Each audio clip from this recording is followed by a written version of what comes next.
All right. Hey, I've been thinking about you today. All my friends who have businesses or organizations, careers, endeavors, whatever.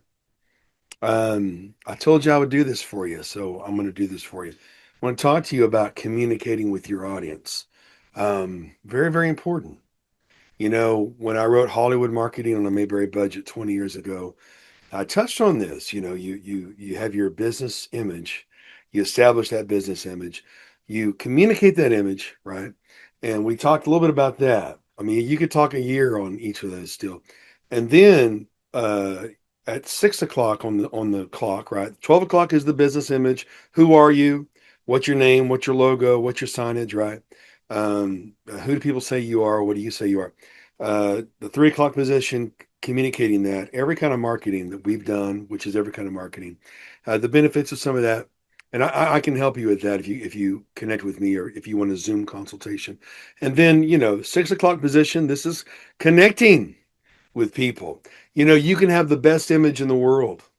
You can have clever advertising. You can reach people where they are.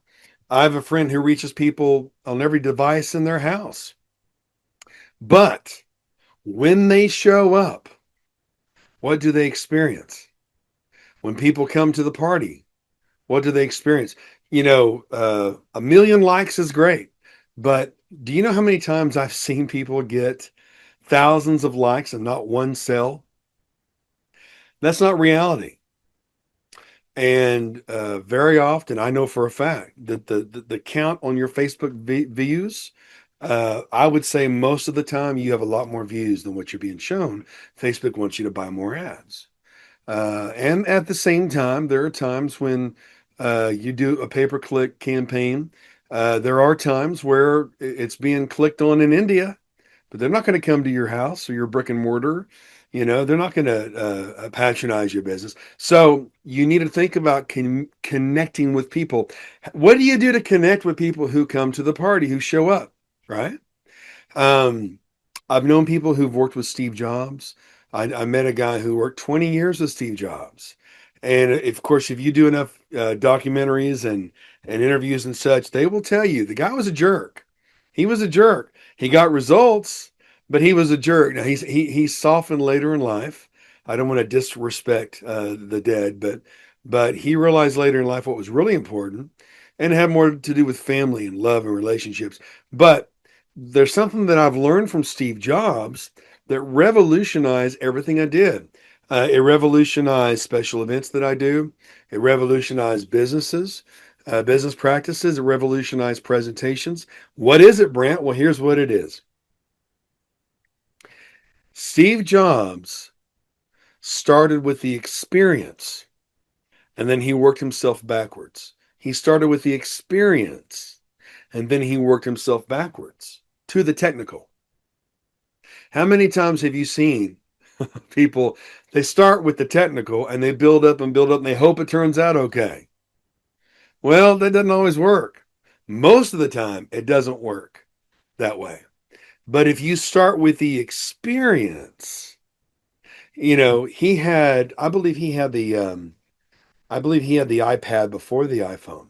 But I want to be able to touch and interact. That was his experience. Now, other people made it happen, but he started with the experience. So before I learned that, though, I already had a clue about that, having been in property management marketing, as well as broadcasting and advertising and every kind of media you can think of. I do, but what impressed me about property management marketing was what they call curb appeal. What's your curb appeal, right?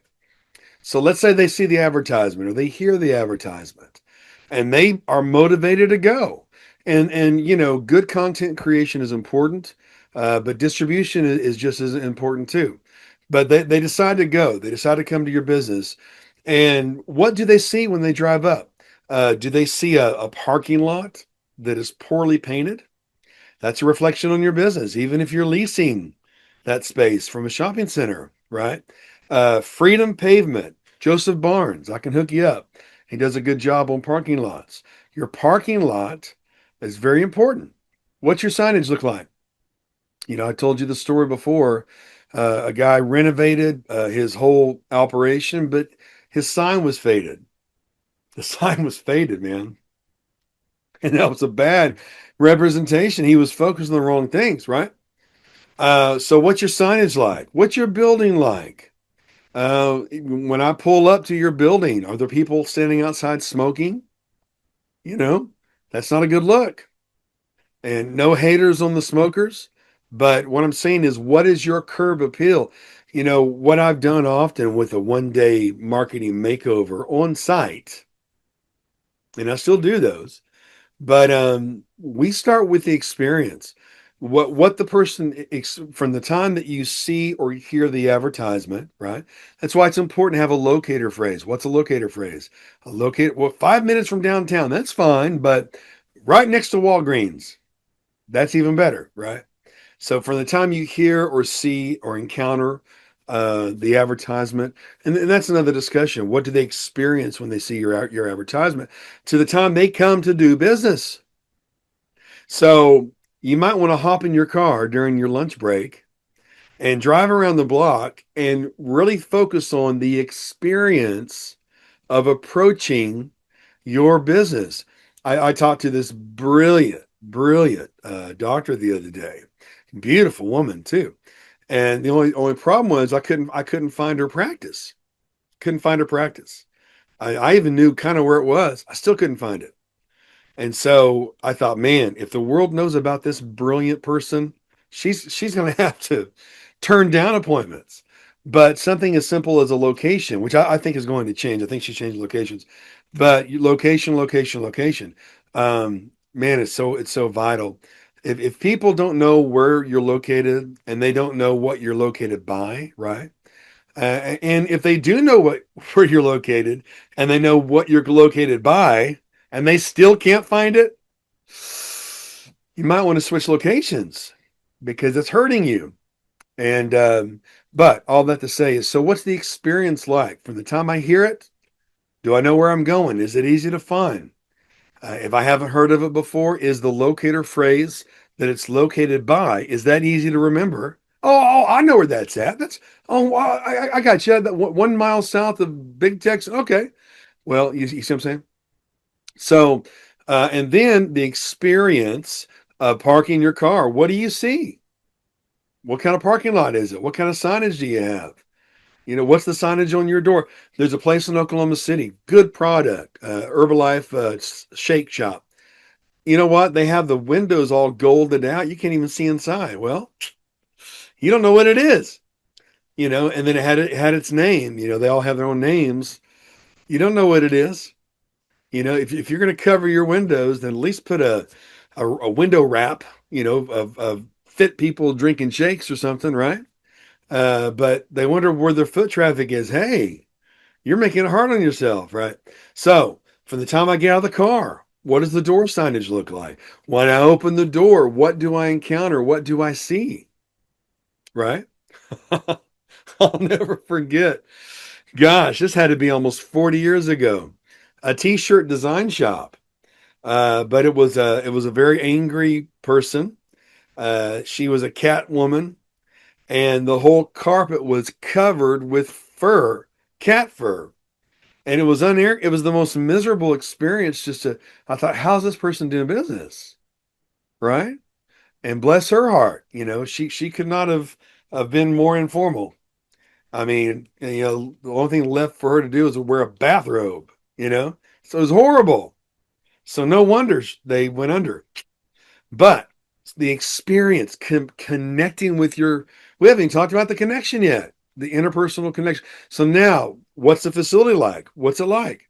Is it nice? Is it clean? Right? I'll never forget going to a restaurant, one of my favorite restaurants, but they had a sewage problem. Well, they should have shut down the restaurant because while you're trying to order food, you're smelling sewage. Sorry about the smell. Let me tell you something.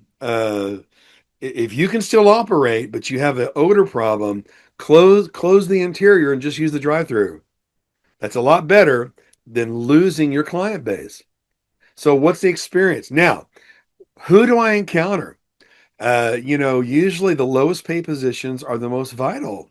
Who am I encountering? What's the receptionist like?